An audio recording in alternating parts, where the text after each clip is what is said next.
When did I stop feeling like me? Have you ever whispered that question to yourself? Not because of one big thing that happened, but because somewhere along the way, you slowly disappeared beneath the responsibilities and the expectations and the constant caring for everyone else. You still show up, you still keep going, but inside you don't feel quite like yourself anymore. I've spent many years like that, all through my 30s into my 50s probably. But if you've been wondering why you feel so disconnected from who you are, this video is for you, for that woman. This video will help maybe you understand what your heart has been trying to tell you all along, something that I wasn't listening to. So I just want to say a quick hello. I'm Susan with Hopeheartslove. And if you're here today, there's a good chance you've been carrying more than anyone realizes. Maybe you've spent years being the dependable one, the strong one, the one everybody turns to. And somewhere along the way, you stop turning inward toward yourself. And a lot of the time, it doesn't even happen overnight. It happens little by little, one moment at a time. One ignored feeling, one unspoken truth, one I'll deal with it later. Until one day you realize, I don't even know who I am anymore.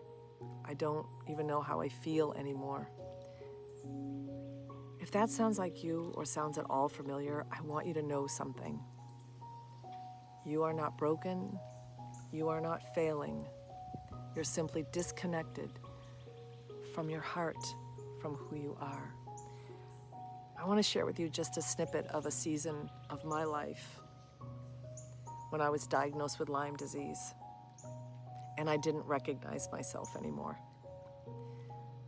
And from the outside, I felt like I probably looked that everything was normal. And I was taking care of myself and working, did what I needed to do for my kids, and have been trying to be just strong. And most people would have thought things were going well, even though she wasn't feeling the greatest.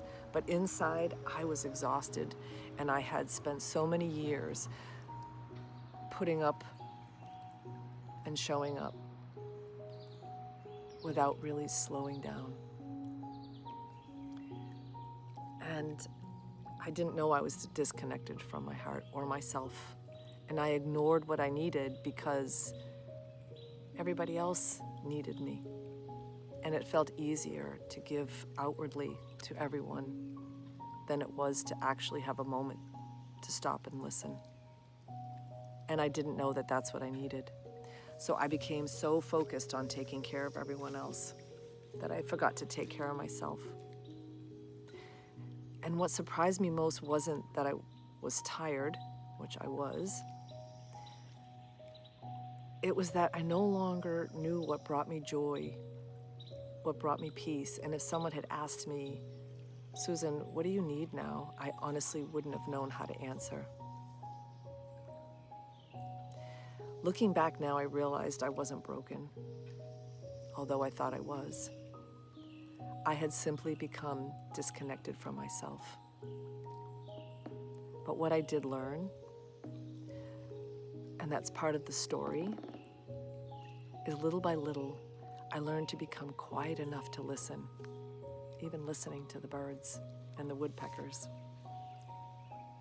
I became quiet enough to listen to my heart again. Not all at once, not every day, not perfectly, just one small step at a time. And that journey slowly but surely changed my life. And it's the reason why Hopeheartslove exists today.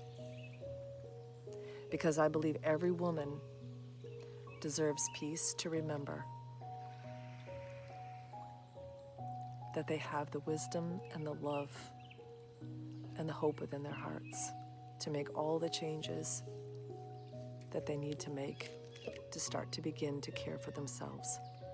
So if you've been feeling this way, hope that these 5 signs of what it feels to feel disconnected from your heart may help you to slowly build the reconnection that you're looking for. So, were you like me and you used to keep saying yes when inside your body was saying no? Have you ever agreed to something while every part of you wanted to say no? Oh my goodness, did I do that a lot. Because I was afraid I would hurt someone's feelings. Maybe someone asks for another favor, another commitment, and your mouth is going yes, and your body is feeling no, and your shoulders start to get heavy and tighten, and your stomach begins to tighten. And the thought of it already makes you feel exhausted, because that's how I felt. Our bodies often recognize our truth before we do, before our minds do. And many women have spent decades believing love means giving more, doing more, being more, until you no longer recognize yourself or are able to listen to the quiet voices inside themselves. Boundaries are a way to begin that process, and it's not selfish. It's one of the deepest ways we can actually honor ourselves.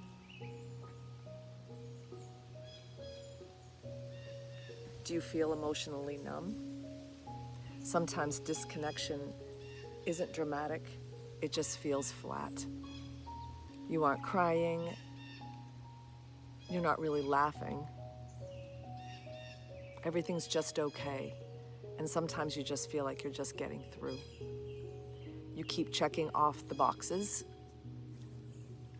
that you've done everything, but the joy that you should be feeling in all those moments feel distant and far away, or everybody else is feeling that and not you. This kind of numbness is how our nervous system protects us after we've been carrying stuff for so long. It's our way of survival, but it's not a weakness. It's an exhaustion. I want to remind you that it's not because you're not there, because you are. It's just that your body is waiting for a quiet space to feel safe to be heard again. You overthink every decision. Your mind doesn't stop because everything starts to feel overwhelming. Every choice. What should I do? What do I want to do? What will everyone think if I do this? We get to the point that we literally stop trusting our own decisions and our own wisdom. And instead we look outside ourselves for the answers, for validation, to feel that if somebody else agrees, then it must be the right thing to do. We look for approval outside, for validation outside. Sometimes we even look for permission. And we forget that our heart already carries all the wisdom. It's just buried in the self-doubt, in the confidence, and in other people's expectations. Sign 4 is you begin to build a sense of resentment, and then you feel guilty for having the resentment. So guilt and resentment sometimes join each other. This one, I have to say, is tricky, and it's also really common, and you give, you help, you support everyone, but inside, you're starting to resent and feeling resentful that you've been doing all that, and maybe you're not getting anything in return. And then you feel resentful, and then you immediately feel guilty for feeling resentful because you shouldn't feel that way. Resentment is often not a sign that you are unkind. It's just a signal. It's a reminder that you've been abandoning your own needs for others for way too long. And your heart isn't asking you to love others less. All it is asking is for you to include yourself, to think of yourself.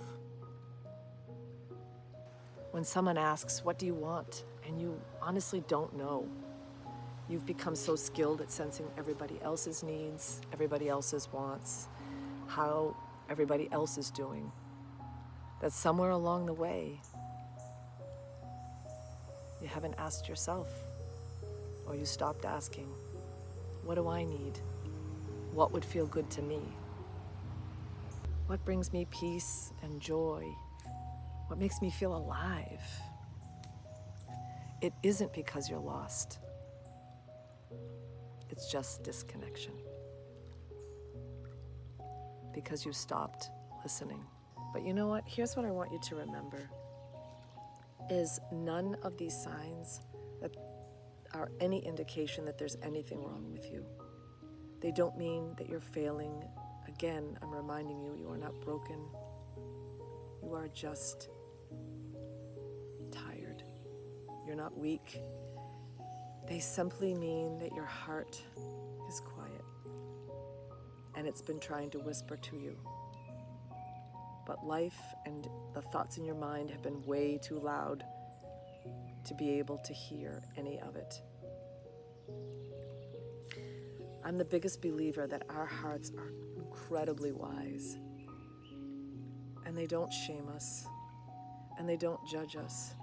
They gently are just calling us home. And sometimes all we need is the courage to become quiet enough to listen. So I want to leave you with a little heart practice. You don't need a journal. You don't need an hour. You don't need 10 minutes. You just need one quiet moment. So maybe you'll take it with me today. So just take a slow breath and place your hand on your heart. And then ask yourself, what have I been ignoring inside myself? And just simply listen. Don't force the answer. Maybe a feeling comes. Maybe a thought comes. Maybe a memory. Maybe a longing. Maybe nothing at all today. And all of it is just okay. It's okay. The practice isn't about finding the perfect answer. It's about learning how to start having a conversation with yourself. Every small moment of listening strengthens your self-trust, builds that inner trust within. That's why I created the Hopeheartslove sanctuary, custom art, meditations, small tokens of gifts of reminders, because I know what it feels like to lose yourself trying to hold everything together for so long. But I also know what it feels like to come back to yourself. And it's not becoming someone new or someone different, but just remembering who you've always been underneath the expectations and the fears and the endless giving and just being in survival mode. Just take a moment today and rest. Because I want to thank you for being here with me and taking the time to listen to my heart. We all have a story to share, and all our stories matter. So thank you for being with me, and until next time, allow yourself to reconnect to your peace and your self-love and your inner truth and your inner wisdom. With love, with hope. You're in my heart.